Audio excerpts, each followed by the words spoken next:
yesterday you had told me that you were not familiar with Nina Jankowicz. I'm wondering if you have more information on her today. Also, Secretary Mayorkas said that he was not familiar with statements that she had made surrounding the Hunter Biden laptop.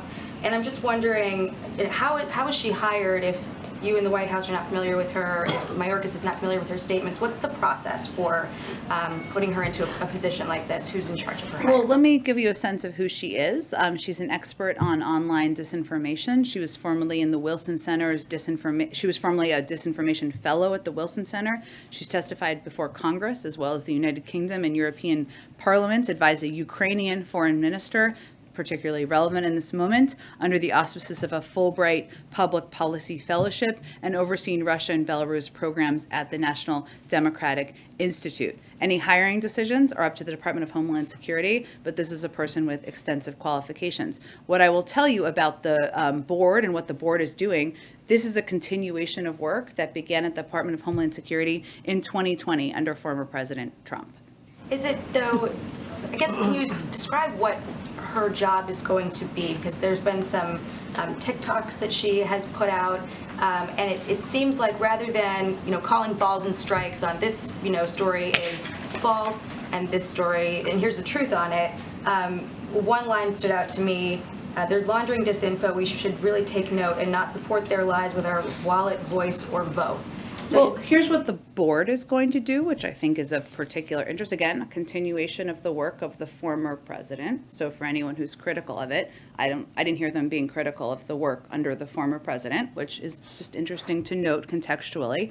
But in the fact sheet that they put out, what they noted yesterday, what they noted in there is that this is meant to, one, the first bullet was about protecting privacy, civil rights, and civil liberties, and the First Amendment. They said the primary mission is to establish best practices to ensure that efforts to understand and respond to disinformation are done in ways that protect privacy, civil rights, and civil liberties. I'd also note that the first example they gave about what they're going to do is support the Department of Homeland Security's ongoing work back to the former administration to address how and understand how misinformation spread by human smugglers that prey on vulnerable populations attempting to migrate to the United States. There's no question, everybody, that bipartisan support for that, to address disinformation that's helping smugglers, helping people migrate, or providing false information, prompting people to migrate.